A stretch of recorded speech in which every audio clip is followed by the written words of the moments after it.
এক দফা ফল সংগ্রহ শেষ হয়েছে মাত্র কিছুদিন আগে, আর এরই মধ্যে আবারও মুকুলে ছেয়ে গেছে গাছ। যশোরের চৌগাছায় কৃষি উদ্যোক্তা মোহাম্মদ বি.এম. বাকি বিল্লার থাই কেজি 10 জামের বাগান এখন নতুন করে আলোচনায়। বছরে 2 বার ফলন দেওয়া এই জাতের সম্ভাবনা নিয়ে আশাবাদী কৃষক ও কৃষি বিভাগ। বিস্তারিত জানাচ্ছেন কেজি 10 থাইজাম, যেটি থাইল্যান্ডের একটি হাইব্রিড জাতের জাম, যেটি 10 থেকে 12টি জামেই 1 কেজি হয়। তবে আমাদের বাংলাদেশেও এই জামটি কিছু কিছু জায়গায় বিচ্ছিন্নভাবে হচ্ছে, যদিও এটা আমরা কৃষি সম্প্রসারণ অধিদপ্তরের হর্টিকালচার উইংয়ের মাধ্যমে হর্টিকালচার সেন্টারগুলোতে পরীক্ষা নিরীক্ষা চলছে। মাতৃগাছ রোপণ করা হয়েছে, সেই গাছে এখনো বিয়ারিং আসেনি। বিয়ারিং এসে আমরা পরীক্ষা নিরীক্ষা করে যদি দেখি যে এই জামটা আমাদের পরিবেশে ভালো হচ্ছে, তাহলে অবশ্যই এটা কৃষি সম্প্রসারণ অধিদপ্তরের মাধ্যমে সম্প্রসারণ করা হবে। যদিও এখন বিচ্ছিন্নভাবে আমাদের কিছু কৃষক ভাই এই জামটি চাষ করছেন, এর ফলাফল, এর ফিডব্যাক আমরা দেখব সরেজমিনে, যে যদি দেখি যে হ্যাঁ এটা ভালো হচ্ছে, তাহলে এটা আমরা সম্প্রসারণের জন্য সুপারিশ করব। আমাদের চৌগাছার একজন কৃষক ভাই এটা চাষ করেছে এবং সে বিয়ারিংও পেয়েছে, কিছু ফলাফল পাওয়া গেছে এরকম আমরা শুনেছি। এবং এই মুহূর্তে গাছে ফুল বা মুকুল আছে।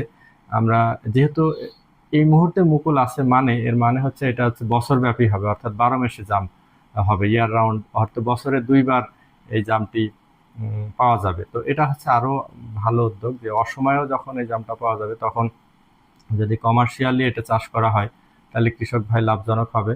যেহেতু আমাদের চৌগাছাতে হয়েছে, আমি সরেজমিনে অবশ্যই যাব, যে সেখানে যদি দেখে এটা ভালো ফলাফল বোঝা যায়, তাহলে আমরা অবশ্যই কৃষকদের পরামর্শ দেব এটা চাষের জন্য। এবং জাম যেহেতু একটা উচ্চ পুষ্টি সমৃদ্ধ একটা ফল, দেশীয় ফল, এবং এটার যদি কমার্শিয়ালি চাষ সম্ভব হয়, আমাদের কৃষক ভাইরা করে, তাহলে অবশ্যই আমরা কৃষকদের আমরা পরামর্শ দিব। এবং এই ধরনের নতুন ফসল সহ যে কোনো ভালো ফসল এর পরামর্শ বা কারিগরি সহযোগিতার ব্যাপারে আমরা কৃষি সম্প্রসারণ অধিদপ্তর সর্বদাই কৃষকের পাশে রয়েছি। যে কোনো পরামর্শের জন্য আমাদের সাথে যোগাযোগ করা যেতে পারে। আমাদের যে ইউনিয়নগুলোতে ব্লকে উপসহকারী কৃষি অফিসার আছে, তাদের মাধ্যমেও এই বিষয়ে পরামর্শ নেওয়া যেতে পারে, এবং আমরাও সার্বক্ষণিক কৃষকের পাশে রয়েছি। যে কোনো পরামর্শের ব্যাপারে আমরা সার্বক্ষণিক সহযোগিতা করব। ধন্যবাদ।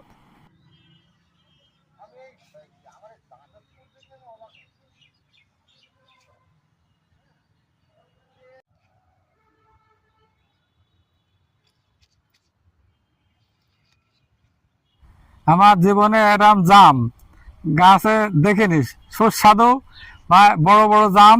আমার এই বয়স 73 বছর, তো এরম জাম আমি কোনোদিন দেখিনি। কিন্তু আবার এই 1 মাস আগে ফুরে গেল জাম, বড় বড় জাম আবার মুকুল এসে গেছে এই জাম গাছে।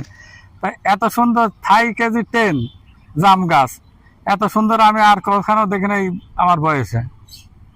যশোরের চৌগাছা উপজেলার কৃষি উদ্যোক্তা মোহাম্মদ বি.এম. বাকি বিল্লার 10 বিঘা জমির এই বাগানে চাষ করা হয়েছে থাইল্যান্ডের উন্নত হাইব্রিড জাত থাই কেজি 10 বা কেজি 10 জাম। মোহাম্মদ বি.এম. বিল্লা বাকি কৃষি উদ্যোক্তা। দেখলাম যে আবাদটা খুবই ভালো, এবং প্রথমে ধরন আসছিল এখান থেকে 2 মাস আগে, এখনো 2 মাস হয়নি, 1.5 মাসের মতো হয়ে গেছে, সিজন ফল শেষ হয়ে গেছে। আবার হঠাৎ এই গাছে আল্লাহর রহমতে নতুন করে আবার ফুল আসা শুরু হয়ে গেছে। তার মানে যাতে এত উন্নত মানের যেহেতু ফল হয়েছিল, মানে আমার ইচ্ছা ছিল যে আমি বিক্রি করবো, কিন্তু মানুষের এত পরিমাণ চাপ ছিল যে আমি জাম বিক্রি করতে পারি নাই। নাহলে এই জামটা আমি 400 টাকা 500 টাকা কেজি বিক্রি করতে পারতাম।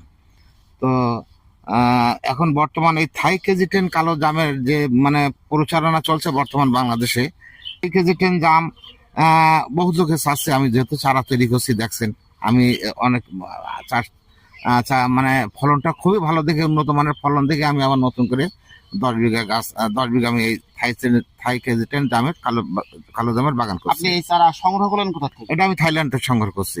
আপনি প্রথম কি উদ্যোক্তা হিসেবে মনে করেন? জি জি, বাংলাদেশে প্রথম আমি চাষ করছি থাই কেজি 10 জামের, এবং এর দানা খুবই ছোট আর অত্যন্ত মিষ্টি, মানে এত মিষ্টি যে কি বলবো, আপনি রসগোল্লা খাবেন না। বাজার দর বর্তমান যদি এখন আমি অল্প কিছু বিক্রি করছিলাম 450 টাকা কেজি। এখন থেকে এসে আপনার বাজার মানে খুবই প্রচুর দেখছি মুকুল আসছে। মুকুল আসছে নতুন করে, আবার নতুন মুকুল আসছে কি যে এখনো সিজন তো শেষ হয়ে গেল, 1 থেকে 1.5 মাস আগে ফল শেষ হয়ে গেল, আবার নতুন করে দেখেন প্রচুর পরিমাণে ফুলটা শুরু হয়েছে। তাতে বোঝা যাচ্ছে যেখানে 1 মাসের ভিতরে পর্যাপ্ত পরিমাণে ফুল আসবে। এই দেখেন ক্যামেরাটা এদিক দেন, এই দেখেন কি পরিমাণে ফুল আসছে, এদিকে দেখেন। হ্যাঁ, তো এই এখনো সিজন শেষ হতে পারলো না, আবার নতুন পুরোটায় ফুল আসছে। এখন যদিবা আনসিজন, এখন এর কেজি কত করে হতে পারে আপনার আনুমানিক একটা ধারণা? এখন যেটা আসছে ইনশাল্লাহ এই কেজিটার দাম এমন একটা যে যার ক্যান্সার আছে সেও খেতে পারবে। কিন্তু এই কেজিটার দাম এবার যখন উঠবে আশা রাখি যে 500 টাকার উপরে প্লাস কেজি বিক্রি হবে। যদিবা একটা আনসিজন, সেই ক্ষেত্রে কত টাকা হতে পারে? আনসিজনে 500 টাকার উপরে যাবে, যাতে কোনো ফল থাকবে না। বছরে 2 বার ফলন দেওয়ার এই বিশেষ বৈশিষ্ট্যের কারণে চৌগাছার কৃষি উদ্যোক্তা বাকি বিল্লার বাগান এখন কৃষকদের আগ্রহ ও আলোচনার কেন্দ্রবিন্দু। বার্তালেব নিউজ ডেস্ক, শান্তা।